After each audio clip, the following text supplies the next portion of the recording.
Magandang araw sa aking mga kapwa Tagigenyo. Ito ang COVID report para sa linggo ng May 8 to May 14. Sa pangkalahatan, bumababa ang mga kaso ng COVID dito sa Metro Manila or sa NCR Plus, kasama yung mga ibang malalapit na lalawigan. Ngunit kung ikukumpara nyo ho sa pangkalahatang numero noong 2020 at yung mga matataas na punto noong 2020 kung saan merong surge, mataas pa rin ang mga numero natin ngayon. Kung ano ho ang mga numero o itinaas sa Metro Manila, ganun din po sa lungsod ng Taguig. So bagamat nag-anunsyo kagabi ang ating mahal na Pangulo na tayo'y magta-transition papunta sa GCQ, manatili pa rin tayong maingat, magpabakuna kung tayo ay nasa A1, A2 seniors or A3, yung may comorbidity, may mga iniindang sakit, patuloy na mag-implement ng mga health and safety protocols, lalo na sa mga kababayan nating makakabalik na sa trabaho.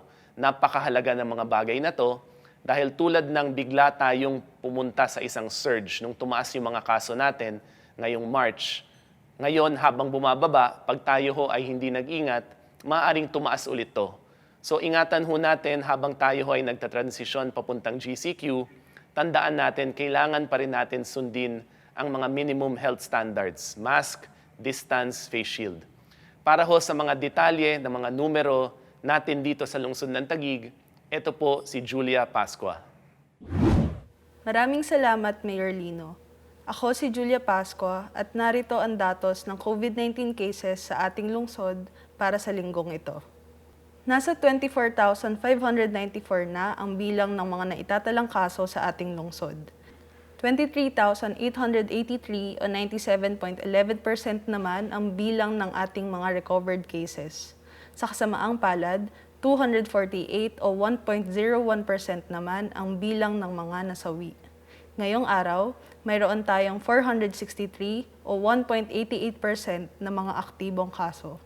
Noong Marso, nag-implementa ng ECQ at MECQ sa National Capital Region buhat ng tumataas na bilang ng mga naitatalang kaso.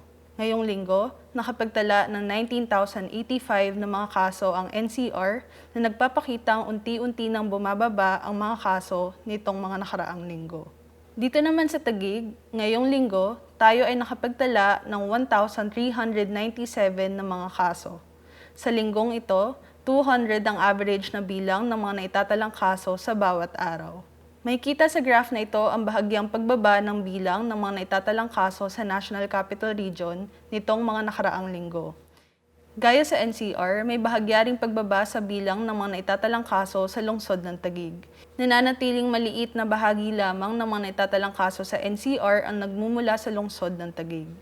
Sa kabuuan, tayo ay nakapag-test ng 148,786 PCR tests na kumakatawan sa 15.07% ng ating lokal na populasyon.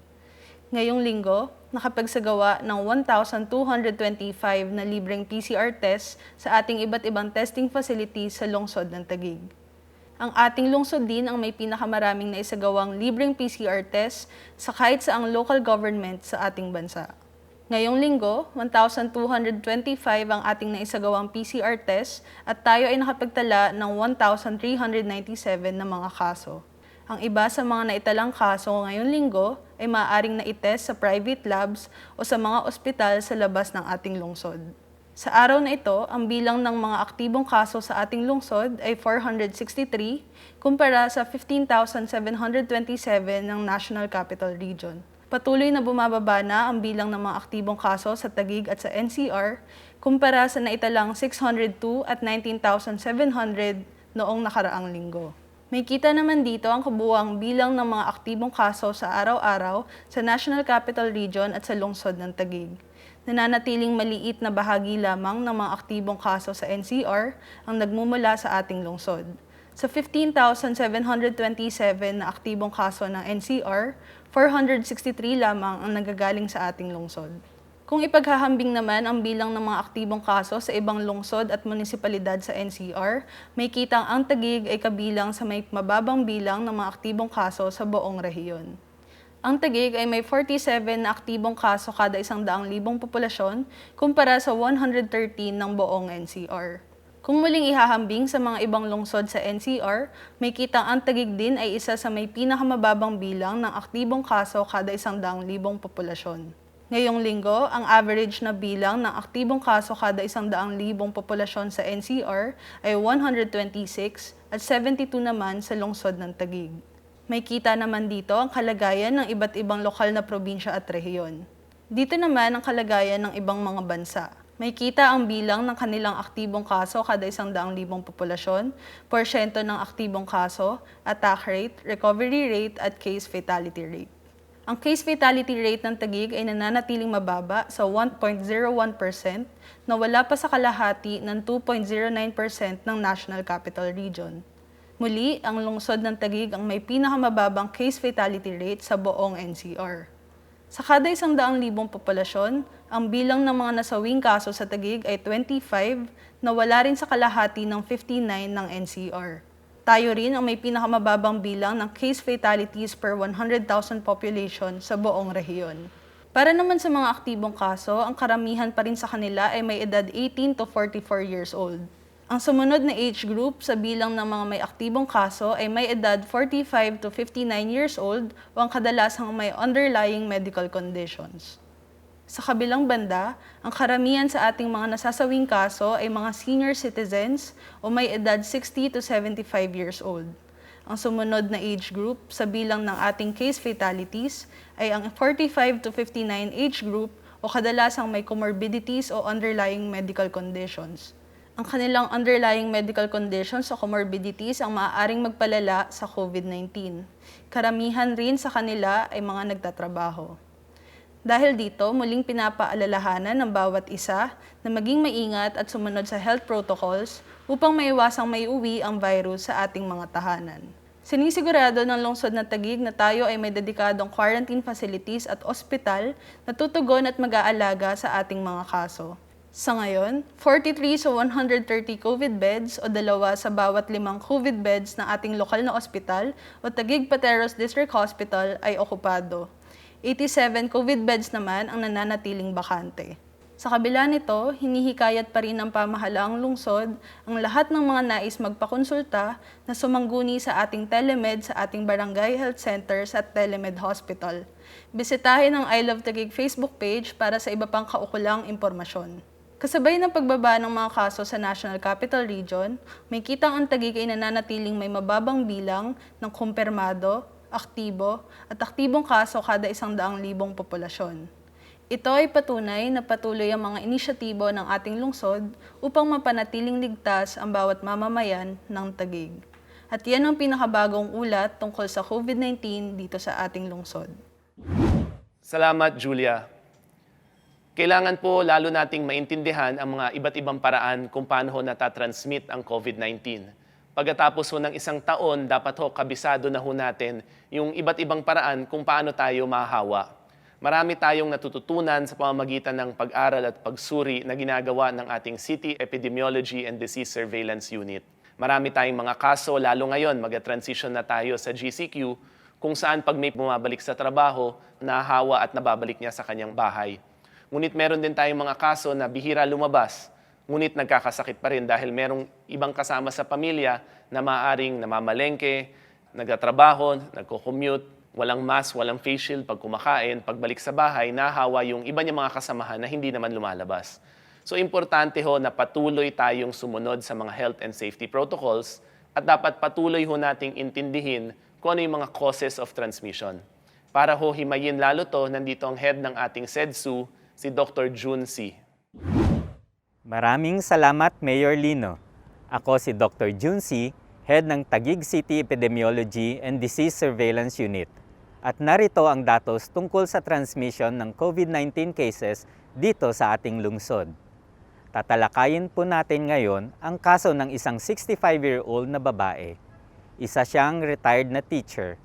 Noong 2 linggo ng Marso, ay natagpuan ng kanyang mga kamag-anak si teacher na nakahandusay at walang malay sa kusina. Agad siyang itinakbo sa ospital at tuluyang na-admit. Bilang patakaran ng ospital, naswab ang kanyang pamangkin na babae na siyang magiging bantay. Lumabas na positive siya sa COVID. Agad na nag-report sa ERNIS ng kanyang kalagayan at na-schedule na maswab ang mga kasamahan sa bahay na close contacts. lumabas na 5 sa 7 mag-anak ang nag-positive, kasama na dito si teacher. Napag-alaman namin na karamihan naman ng mga nag-positive ay hindi lumalabas ng kanilang bahay dahil sila ay naka-work from home, maliban sa isa na kinakailangan pumasok sa trabaho. Sa panahon natin ngayon na maraming nagkakasakit ng COVID, mataas ang konsiderasyon na laganap na ang tinatawag nating mga variants. Kaya mas maigting na pagsunod sa mga health standards tulad ng pagsuot ng face mask, face shield, pag-iwas sa mataong lugar at pag-social distancing ang kailangan upang protektahan natin ang mga tinatawag nating mga vulnerables gaya ng mga senior citizens at yung mga may comorbids o dati nang may sakit. At yan ang datos sa virus transmission dito sa Taguig. Muli, ako si Dr. Junsi ng Taguig SEDSU. Salamat, Doc Jun. Para naman sa update sa ating vaccination program, ito po si Dr. J.Lo de Guzman, ang Head Coordinator ng ating National Immunization Program sa lungsod ng Taguig. Maraming salamat po, Mayor Lino. Isang mapagpalang araw mga Taguigenyo. Narito ang update sa COVID-19 vaccination rollout dito sa ating lungsod. Nais po namin ipabatid na ang programa sa pagbabakuna ng ating syudad ay nagsisikap upang magkaroon ng wasto at sapat na pamamahagi ng mga bakuna na kasalukuyan ng gagaling sa national government. Bagamat ang supply na ito ay limitado lamang, kayo po ay aming pinapaalalahanan na huwag mangamba sapagkat ang pamalang lungsod ng Taguig ay handa anumang oras o araw na dumating ang bugso ng mga bakuna galing sa gobyerno. Gayon din ang sarili nating bakuna sa lokal na pamahalaan ng syudad. Tayo po ay handang tumanggap ilan mang dami ng bakunang darating at anumang brand ng bakuna, ito man ay nangangailangan ng kritikal na pag-iimbak at preparasyon bukod sa mga bakunang atin ang nakasanayang gamitin. Tayo ay nakipagtulungan sa Orca Cold Chain Solutions, isang pasilidad na may pandaigdigang standard at kakayahan upang masigurado na protektado at may masusing pag-iimbak ang ating mga bakuna. Isang malaking hamon sa atin at sa buong mundo ang kung kailan at ilan ang darating na bakuna sa ating bansa. At dahil dito, tayo po ay magtulungan at ipahiwatig sa ating mga kapwa mamamayan ang halaga ng pag-iingat at striktong pagsunod sa mga protocols ng kalusugan. Bagamat tayo ay may nabakunahan ng higit kumulang ng 46,000 na kumakatawan sa mga prioridad na grupo mula frontliners, senior citizens at kapwa mamamayan nating may mga kondisyong medikal na makikita ang mga updated data sa ating I Love Taguig page, ang pagbabakuna ay isa lamang sa daan upang tayo ay maprotektahan at maging ligtas sa banta ng pandemyang ito. Ang lungsod ng Taguig ay kasalukuyan nagbabakuna ng Sinovac, AstraZeneca at Pfizer vaccines at sila ay itinalaga sa iba't ibang vaccination centers na itinayo ng ating lungsod. Ang paghahanda ng syudad sa malawakang pagbabakuna ay mariing pinag-isipan at pinagplanuhan. Ang ating syudad ay meron ng 8 vaccination centers na makikita sa Taguig Training and Information Center sa Lakeshore Complex, Vista Mega Vaccination Hub sa Mall Parking Complex, Barangay Fort Bonifacio sa Lane P, 2nd floor ng B7 sa East High Street, Samsung Hall, 6th floor SM Ora, ang ating mga community vaccination centers sa M. Signal Village Elementary School, Harlika Elementary School, Western Bicutan National High School at RP Cruz Elementary School. Bukod dito, nakipag-ugnayan at nakipagtulungan din ang ating pamahalang lungsod sa ospital sa pribadong sektor na magbakuna sa loob ng kanilang pasilidad. Samantala, sa ating mga kababayan na nakatanggap na ng kanilang unang dose ng COVID-19 vaccine, ay inaanyahan naming bumalik at tanggapin ang kanilang second dose sa itinakdang schedule na nakasaad sa kanilang vaccination card. Kung kayo po ay may mga agam-agam, huwag mag-atubiling pumunta o tumawag sa ating mga health centers o hotline numbers o magpadala ng email sa covidvaccine@taguiginfo.com upang magtanong ng klarifikasyon na kayo po ay magkaroon ng kumpiyansa sa pagbabakuna.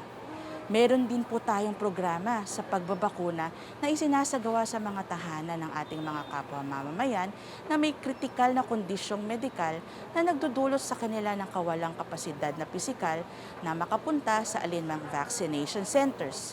Sila ay masusing dadaan sa evaluation at pre-interview calls ng ating doktor upang masigurado ang kaligtasan ng magpapabakuna at gayon din ng mga magbabakuna. Ang pagbahay-bahay na pagbabakuna sa mga bedridden ay daraan din sa mahigpit na pagsunod sa mga guidelines at protocols ng Departamento ng Kalusugan. Mangyari ay mag-text sa Home Vaccination Service Hotline sa numerong 0961-704-4291. Muli po naming pinapaalala na dumalaw sa trace.taguig.gov.ph at mag-register sa ating appointment system na magbibigay laya sa inyo upang makapamili ng nais nyong araw at oras ng inyong pagbabakuna. Maghintay ng notifikasyon galing sa Taguig Info. At sa araw ng inyong pagbabakuna, huwag kalimutan ang inyong QR code, ID at mga dokumentong medikal na mahalaga sa ating screening process. Ang no walk-in policy ang tutulong din sa atin upang maging kaaya-aya at ligtas ang inyong pagbabakuna sa loob ng ating vaccination centers. Thinking big and dreaming big is not impossible in Taguig because we do everything together. Sa Taguig, may pagbabayanihan. Sa Taguig, kasama ang pamamahala na may pag-ibig. Ako si Dr. Jennifer Lurico de Guzman at maraming salamat po. Salamat, Dr. J-Lo. Ngayong linggo, maraming dumating na bakuna mula sa national government. Ang pagbabakuna ngayon ay galing pa rin sa supply ng national government. Hindi pa ho to yung LGU supply, hindi pa to yung private sector supply. Ibig sabihin nun, kailangan natin sumunod sa prioritization plan ng Department of Health at ng IATF. Ngayon ho, ang binabakunahan natin, A1, medical health, frontliners, and those involved in social work. Halos 90% na po tayo dyan. Senior citizens, at yung mga may comorbidity, A1, A2, A3. Marami hong binagsak na supply ang national government sa atin ngayong linggo, kaya sa mga kababayan kung hindi pa nagpapabakuna, lalo yung mga seniors ho natin, magpabakuna na po tayo. Halos 28,000 doses ng AstraZeneca ang ibinaba at halos 7,000 doses ng Pfizer. Ngunit yung sa Pfizer ho ay kasama na ho dito yung first and second dose. So mga 3,000 ang mabibigyan ho natin. Dito naman sa AstraZeneca, yung 28,000 ho na yan, first dose pa lang ho lahat yan. Bukod doon, meron pa tayong Sinovac na nandito sa atin at meron pang parating. So mga kababayan kong Taguigenyo, dalawa ho yung paraan para ho tayo pwede magpabakuna. Unang-una, kailangan ho lahat tayo magpa-register sa Trace. Meron ho tayong mga nagdo-door-to-door. Ang lahat ho ng barangay ngayon ay meron na ring mga registration centers. So kung sa bahay ho natin, sa inyong telepono, sa inyong computer, sa tulong ng inyong mga kaibigan, kamag-anak, pwede tayong mag-register sa telepono, sa laptop, sa tablet. Pero kung hindi po, pumunta ho tayo sa ating barangay, meron tayong mga registration centers. Meron din tayong mga nagdo-door-to-door mula January sa tulong ng Barangay Affairs Office, ng TCISS, at kasama na rin yung barangay. Ngayon ho, ang ating mga vaccination centers ay 8. Magbubukas na ho muli yung isa natin at magdadagdag pa tayo ng 2 ngayong linggo. Next week, i-deploy na rin ho natin ang ating mga vaccination buses. Online po, pwede kayong mamili ng vaccination center, pwede kayong mamili ng oras ng pagbabakuna. Bukod ho dun sa pag-schedule ng individual, tinutulungan rin ho tayo ng mga community leaders na kung tayo ho ay may QR, pwede ho tayong mag-schedule, lumapit ho kayo sa inyong barangay captain, lumapit ho kayo sa inyong community leader, kung sila man ay building manager, kung sila man ay homeowners president, kung sila man ay presidente ng inyong sektor, kung kayo ho ay nasa TODA, nasa JODA, mangingisda, magsasaka, dahil bukod ho sa individual schedules, tayo rin ho ay nakikipagpulong sa komunidad para ho as a group, mas-schedule rin ho kayo. Sa pamamarang ito, mas maraming paraan para magpabakuna. Gusto ho natin ang pagbabakuna sa Taguig, mabilis ho, madali, at higit sa lahat, safe para sa ating mga kababayan. So muli, maraming salamat. Ito ho ang COVID report para sa linggo ng May 8 to May 14. Mga kababayang Taguigenyo, sa pag-transition natin sa GCQ, patuloy tayong mag-ingat. Sa mga establishmento na magbubukas or papayagan mag-increase ng capacity, mag-ingat ho tayo. Dahil pag tayo ho ay bumalik sa isang surge, tumaas ulit ang mga kaso natin, wala ho tayong magagawa. Pag nangyari ho ulit yung nangyari ngayong March, magdidesisyon ulit ang IATF at ayaw na ho nating magsara. Ayaw na ho nating mawalan ng trabaho ang ating mga kababayan. Gusto ho natin tuloy-tuloy na ho itong pagbukas natin, pagbalik sa trabaho, pagbuhay, pagsigla ng ekonomiya, pagbukas ng mga establishmento, at patuloy na makapagtrabaho ang ating mga kababayan. Kasabay nito, yung ating massive vaccination rollout. Side by side sa pag-iingat sa ating mga health and safety protocols, yung ating massive vaccination program, alam natin na papunta na tayo sa tinatawag na new normal or the new future. Muli, mga kababayang Tagigenyo, maraming salamat po. Have a blessed weekend, and together we heal as one.